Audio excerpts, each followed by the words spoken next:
So last night there was a top ranked show on. Keyshawn Davis became world champion. But on the undercard, and you'll notice it because there's no highlights of it on Top Rank's YouTube channel. There's a reason, because there was really no highlights on Top Rank would want to show anyway. And the full fight is there on YouTube. I just got done watching it. It was Jared Anderson. Jared Anderson, Big Baby, he made his, and that's his nickname, Jared Big Baby Anderson. He made his comeback to the ring. He made his return to the ring last night after a hiatus of a couple of months following his devastating knockout loss at the hands of Martin Bakole. And you're right, before I talk about this fight, I want to just give you a little bit of context. So, Jared Anderson, I was made aware of him, I think, early 2021. And he looked impressive. His energy, his punching power, his athleticism. There was so much to like about Big Baby Anderson. There was a lot to like. I really did think, okay, this kid could go places. He really can. I like what I'm seeing with this kid. Really, really starting to like what I'm seeing. It became apparent when he stepped up the levels that, okay, as good as he is offensive, the speed looks good, the athleticism looks good. The defense is a big issue. It is. He's very open. He's moving back too much. He's getting hit when he's moving back. He's in there against the likes of George Arias, who was 5'10" and couldn't crack an egg at heavyweight anyway. You can get away with it against guys like that. You can get away with it. But as he steps up the levels, you're going to change things. He was still looking impressive, and Top Rank sped him up a little bit, because in the summer of 23, they were looking to match him with Zan Kostabutsky. And I think Kostabutsky had a visa issue. Fight with him didn't take place, but Anderson still fought. He fought Charles Martin. I think this was about kind of June time, I think it was. Yeah, June, July of 2023. And he didn't look good in that fight, but he still won. It was a real learning fight. He was only 23 years old, he would have been probably at the time. It was a bit of a learning fight, really, in the grand scheme of things. And it made Top Rank reassess. Not reassess in a sense of, is this kid no good or anything like that. It made them reassess how fast we're moving him along. And they were right to do that. I think that had he, wiped the floor with Charles Martin, then, maybe you could look at, moving him along a bit quicker. But they didn't. They brought him back a couple of levels. Right to do it. I think he fought Rodenko, and then he fought that Riyad Mahrez guy, the guy who beat Tony Yoka. He fought him about April time of last year. And again, they were bringing him on the right path. It was learning fights. He was in there with guys who were negative, who were taking him the rounds. But again, he's learning.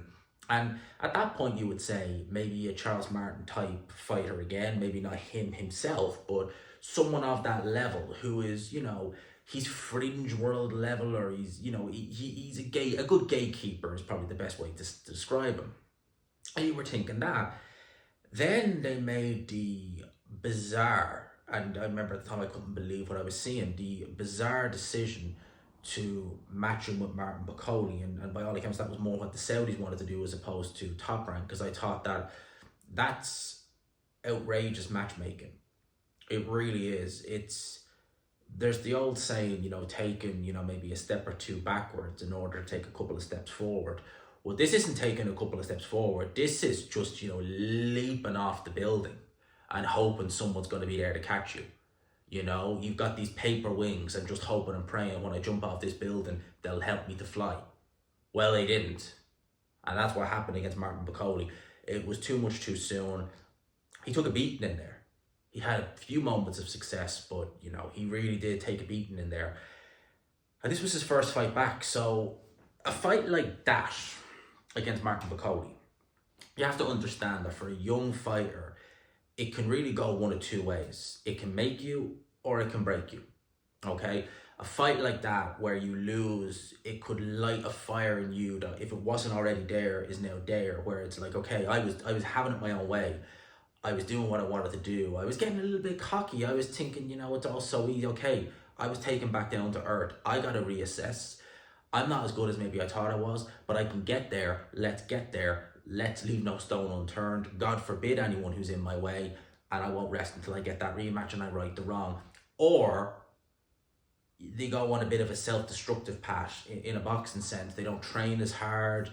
They lose that hunger, that desire to compete, that desire to win. They only want to pick up paydays. And I fear we might be down that road with Jared Anderson. This was a guy who spoke with Roy Jones about how hard boxing is. This was only a couple of years ago when he was in his early 20s. He's now 25 years old now. This is a guy who talked about wanting to get out of boxing at the age of 27. Bear in mind, again, he's 25 years old. That's 2 years from now.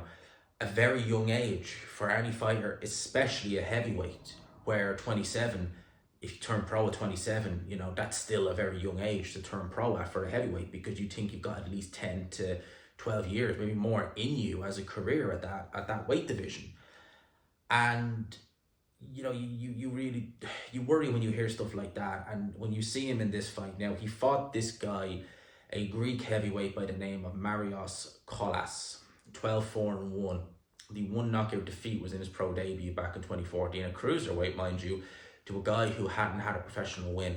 This guy, his shorts were one of the bigger problems he had to deal with in this fight, other than in the Jared Anderson punches, which, they didn't have any real crisp effectiveness behind them, to be honest with you. The fell protector was all over the place with this Greek guy. It was just... And the funny thing is, he had loads of success in there. I mean, go look at the 10th round. He stunned Jared Anderson. He did. He stunned him in that 10th round. And you could argue he stunned him on more than one occasion, because he caught him a plenty in there. Anderson's defense was awful. He looked fatigued. His legs looked like they had no poise in them. He's 25 years old. What the hell? How does that happen? Like, I can't believe what I see. And it was honestly, for a fighter who I rated very highly as a prospect, and I thought there was a lot of potential with this kid, and I hope there still is, but I'm worried. And as is Tim Bradley. Tim Bradley was on commentary, and he was saying that he really did see a lot of potential in Jared Anderson. He's really having to reflect on it following on from the performance. He was so happy when that bell went, because he was as upset with Bakole's performance as I was. Or Bakole, sorry, he was upset with Anderson's performance as I was. Anderson, if he really cares about his career, he would be disgusted. He should be disgusted by his performance in that fight. Not to take anything away, and not to be disrespectful to his opponent, but from what I've seen in there, if you put this guy in there with Moses Atauma, David Adelaide, he'd lose. And he'd lose a lot more comprehensively, in my opinion, than he did to Jared Anderson. He was able to pick up a round on two of the judges' scorecards and one round on one of the other judges' scorecards. And round 10 in particular, he had a lot of success in that round. A lot of success. Even in the rounds he wasn't winning, he was landing shots on Big Baby Anderson, because his defense wasn't there. He looked tired. He was giving off horrible body language in the corner. He was saying he was tired in between rounds. He was only 4 pounds. Remember, he was only 4 pounds heavier than he was against Martin Bakole, but he looked aesthetically, I know 4 pounds is 4 pounds. It's not great that you hardly really notice it, really. You probably would, but you wouldn't notice that much. But he looked fleshier. He did not look good at all, and so lethargic. I couldn't believe it for a 25-year-old fighter. Unbelievable. I don't know what to say. I don't know where he goes or what he does from here. As I said, Top Rank couldn't even get highlights to put on their YouTube channel of their fighter, because there was no highlights in this fight of Jared Anderson. He was winning it, but he wasn't doing anything impressive at all. Nothing. And this is a fighter who only 2 years ago had the energy of God knows what, 2 men. It's just, it was not a nice watch. It was not a nice watch for someone who knows how talented this kid could potentially still be. It's, I'm not going to say stick a fork in him yet. But damn, I mean, he needs to go back to the drawing board. He needs to dedicate himself. This whole, boxing is hard. Of course it's hard. A sport where you're going to go in and get physically assaulted, legally assaulted, it's hard. It's hard. You got to train for that. You got to be mentally switched on. He chose this. It's not ballet. So, so that's what I got to say on that. And Honestly, I don't know what he does from here. He needs to, if he really wants to make a go with this boxing game, he needs to dedicate himself. He needs to listen to his trainer. He needs to listen to everyone who have his best interest and try and bring him along. And he needs to take this sport as serious as it is, because it's a serious sport, boxing. They said on commentary that ring is the best lie detector in the world, and it absolutely is. If you leave stones unturned, that boxing ring, that squared circle, will absolutely show you. That will show the liars. That really will. It really will. It will show you up for what you haven't done in camp. And it did tonight. And it will again if Jared Anderson doesn't get a grip on things. It really will. I don't know if he will, though. I mean, you're talking about a guy who, even when things in his career were going well, he's talking about how hard this is and his exit strategy is. It's not the right attitude. It's not.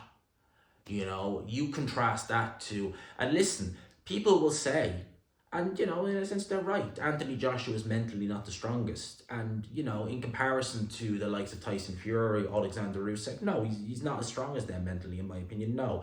But I tell you what, Anthony Joshua, he always wanted to be the best. He always strived to be the best. He always tried, even when he lost, he always tried to come back. Sometimes maybe he should have thought against it. And he's finally done that, I think, now against Daniel Dubois. But nevertheless, you want to talk about him being mentally weak. Well, listen, when he got knocked out by Andy Ruiz, stopped, embarrassed by Andy Ruiz, he came straight back. When he tried it, when he got schooled, completely schooled against Alexander Usyk, he came back, he tried to beat him again, he wasn't good enough. He still tried. He still tried to better himself. He did everything that he needed to do. He stayed in camp, he stayed disciplined, he tried to change up the trainers, he did this, that, and the other. You never see Anthony Joshua following on from a loss look as just lethargic, like he doesn't want to be there and tired, everything, giving off this kind of body language. So Anderson needs to, I don't know. It's, yeah, it's a shame. I hope he can come again, I really do. Let me know your thoughts in the comment section below. I hope you enjoyed it, people. Smash the like button if you could, hit subscribe, of course, if you haven't already. And until next time.